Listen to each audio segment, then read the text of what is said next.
Assalamualaikum warahmatullahi wabarakatuh. Saya Rafinsky Maulana Sadika Fimbang, nomor absen 15, mau menyampaikan tentang hasil baca teologi Islam yang pertama, yaitu UTS Teologi Islam yang kemarin.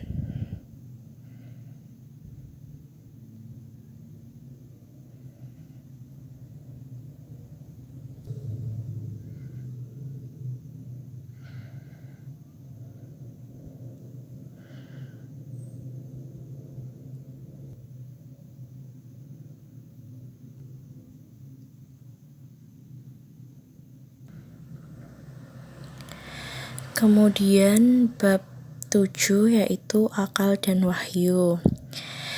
Teologi adalah ilmu yang membahas tentang ketuhanan dan kewajiban-kewajiban manusia terhadap Tuhan. Untuk memperoleh pengetahuan tentang teologi perlu yang pertama itu akal dan yang kedua adalah wahyu. Kemudian ini berikut adalah skema akal dan wahyu. Timbullah persoalan tentang mengetahui Tuhan dan soal baik dan jahat. Ada dua cabang persoalan. Yang pertama mengetahui Tuhan dan soal baik dan jahat.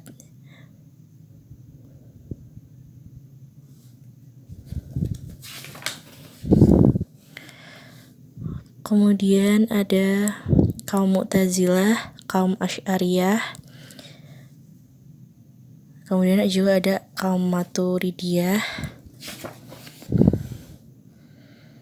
Dan ini adalah skema menurut Maturidiyah dan skema menurut Al-Bazawi.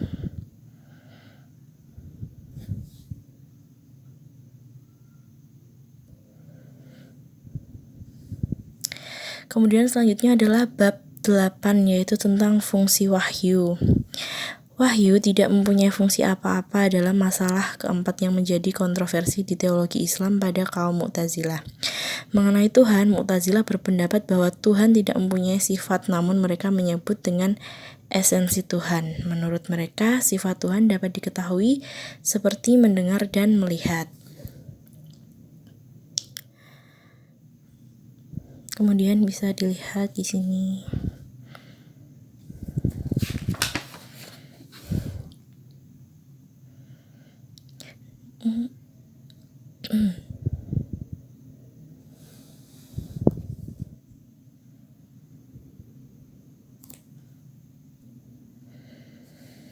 Kemudian kita lanjut kepada bab 9, yaitu free will dan predestination.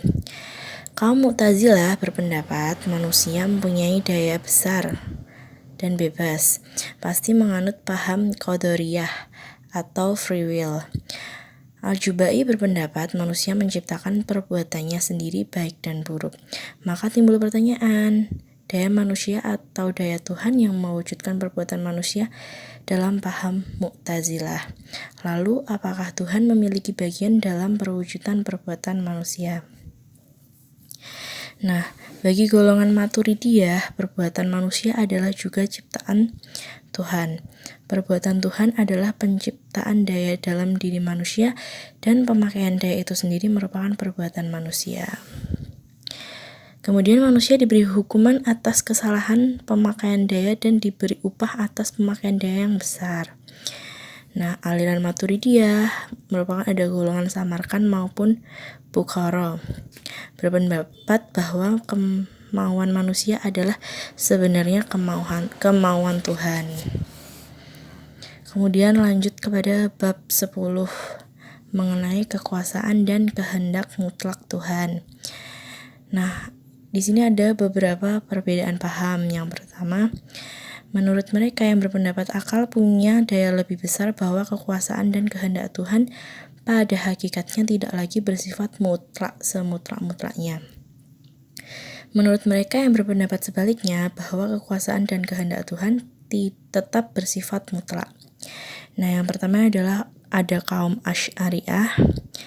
Nah, di sini ada pengikut Asy'ariyah, yaitu ada Al-Dawani, Al-Baghdadi, Al-Ghazali, dan kemudian ada kaum Mu'tazilah. Di sini juga ada pendapat-pendapat kaum Mu'tazilah, yaitu dari Nadir, Al-Jahiz, Al-Khayyat, kemudian adalah Mu'ammar.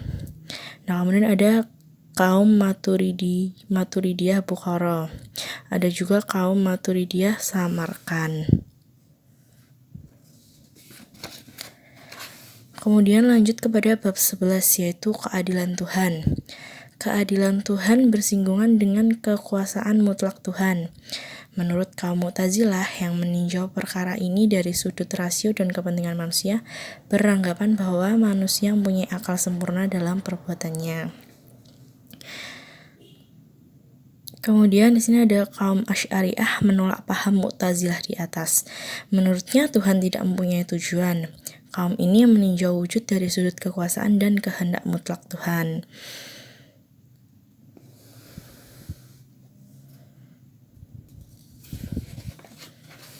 Kemudian kita langsung lanjut kepada bab 12, yaitu perbuatan-perbuatan Tuhan. Kewajiban-kewajiban Tuhan terhadap manusia. Mu'tazilah berpendapat bahwa Tuhan mempunyai kewajiban-kewajiban terhadap manusia, meliputi menepati janjinya, mengirim rasul untuk memberi petunjuk kepada manusia, dan seterusnya. Kemudian ada dari Asy'ariyah, karena bertentangan dengan pahamnya, yaitu Tuhan dapat berbuat sekehendaknya. Kemudian ada Maturidiyah Bukhara, sepaham dengan Asy'ariyah. Kemudian ada Maturidiyah Samarkand, menerima paham dengan kewajiban Tuhan.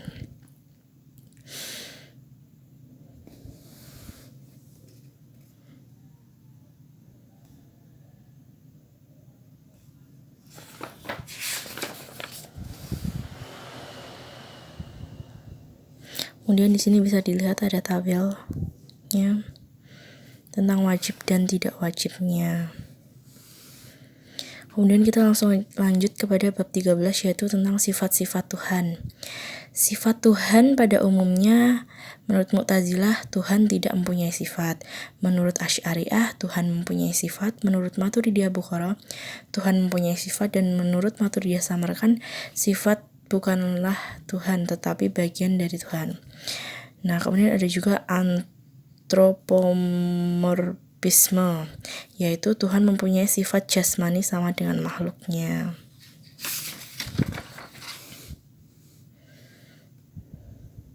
Di sini adalah melihat Tuhan. Ada dari menurut Mu'tazilah, Asy'ariyah, dan Maturidiyah Samarkand dan Bukhara. Kemudian ada sabda Tuhan dan kalam Allah, yaitu Al-Quran. Kemudian di sini juga ada tabelnya tentang pendapat keempat yang menjadi topik dalam teologi Islam ini. Kemudian yang terakhir adalah bab 14 tentang konsep iman. Iman tidak bisa mempunyai arti tasdik, yaitu menerima mentah-mentah apa yang dikatakan orang sebagai pembenaran. Ada 4 pendapat. Ada 3 pendapat di sini, ada kaum Mu'tazilah, kaum Asy'ariyah, dan Maturidiyah.